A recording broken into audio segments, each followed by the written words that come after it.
What's up, everybody? Welcome to another episode of the Rideshare Hub. My name is Greg Wave. So I am coming to you guys today with 9 things you need to drive Uber and Lyft. Most of these will be self-explanatory, but a lot of these are good reminders, as well as for some of my newbie drivers. There's a lot of things you probably wouldn't know.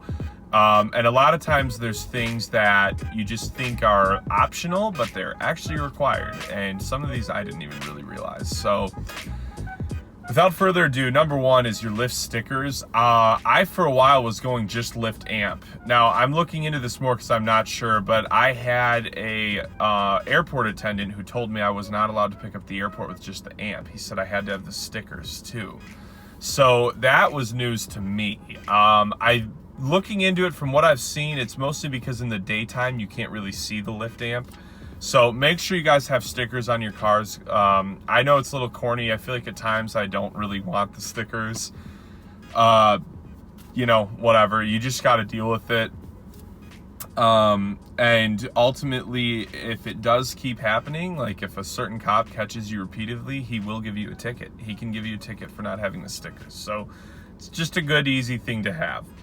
Number 2 is just having multiple chargers. This is more for catering to the customer than actual practicality or legality.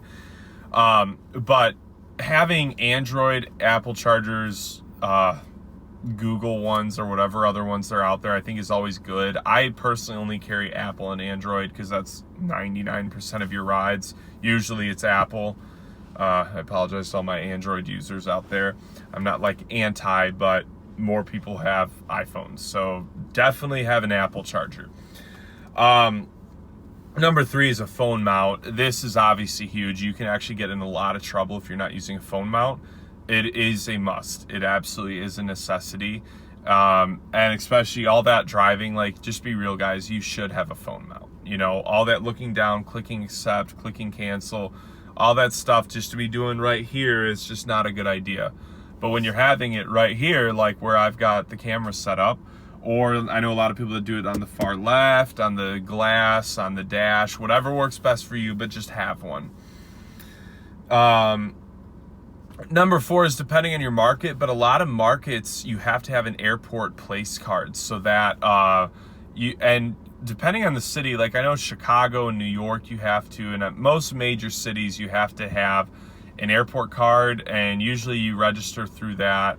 You register for that. I actually don't know a lot about it because I've never had to do it for my markets. But if you are in a bigger market, just know you do have to absolutely have one. So make sure you take care of that. Again, you can try and get away with these things for as long as you want, but with the amount you drive, your odds are not that good of how long you'll actually get away with trying to cheat the system. So just take care of it now, you know. Number 5 is have an unlimited data plan. Like you cannot do Uber and Lyft without unlimited data. I personally use Verizon. I do have a little rideshare discount I've gotten with them. I believe Verizon and Sprint have rideshare discounts, help you save a little bit of money on the data plan. But there is also a program called Gig Mobile. For $12.50 a week, you too could have unlimited data. So make sure you look into that if you're looking for a new phone plan. But also, no matter what your carrier, always ask them if they have an Uber or Lyft discount, because a lot of times they do. Like I said, I know for a fact Verizon and Sprint do.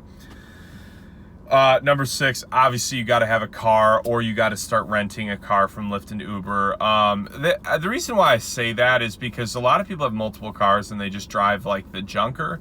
I think try and have a somewhat decent vehicle. You know, don't try and just buy the cheapest like $1,500 car that's a 2005 that barely makes it, because really all that's going to happen is you're going to put way too many miles on it and it's going to crap out way sooner than a nicer vehicle would. So have a decent vehicle. Number 7, I like this one a lot. This is like my favorite tip out of the entire thing, because I think having a good mechanic is very underrated. If you're a person like me, I don't know jack diddly squat about cars, and I feel like so many times I've been just hosed by mechanics. So I've got a buddy that's got his own shop. I know him personally. I trust him. I always bring my car into him unless it's my rental car, because then, you know, they take care of it. But if it's my personal vehicle, I do everything through him because I know he's honest. He's taking care of me. He's always quoting me lower than any other quotes I've ever gotten at, you know, a major mechanic. So I think, you know, especially in the long term, have a good mechanic and see if you can even work out a good deal with them. Be like, hey, I'm going to be bringing my car in once a month. Can we, you know, work something out? Hell, I'll even refer my friends. Whatever you got to do. Car savings are going to be one of your best friends in this business. Number 8 is having your own car cleaning material. I personally have a car wash membership, so I do the outside and the vacuums through them. But whenever I do that, I keep a little, I might have it in here. I don't think I actually do have it in here this time, but I keep a little interior detailing stuff. And so in between rides, a lot of times, like I also have a little rag, and I'll just wipe down my car really quick just so that it's always looking sleek and glossy and nice, and it'll also make it smell pretty good too, give it that new car smell. But having some basic stuff to just kind of touch up your car here and there. As far as the vacuums in the exterior, I would just get a car wash membership. They're usually 20 to 30 bucks a month, and you're getting their best wash every time. To me, it's a really good deal. I believe it's a tax write-off as well. And then you can get your car really, really clean. And then while you're there, you can vacuum. Vacuuming is probably the most important. You'll need to vacuum a lot. So that's another good reason to have the car wash membership. Number 9 is just what are you going to do to pass your time? Audiobooks, podcasts, you know, having things like that downloaded and ready to go, I think are just a really good idea, especially if you're waiting for rides, you're at the airport, just having some things to do, you know, just to pass the time. I think it's honestly a necessity, because otherwise, and I've touched on this before, you just end up scrolling through Instagram and Facebook for like however long till you get a ride, versus if you're reading a book, if you're listening to a podcast, if you're doing something. Again, what I've found, and this is why I do this, and this is why I say this as one of the things, because I found just for my personal self that if I'm doing something in the in-between time, it feels less and less like work. And then if I go 2 hours and I just got really unlucky and had the worst day ever recorded in Uber history, at least I read half a book or whatever it was, you know? So have some things to do in the downtime, productive things, you know, don't waste the time.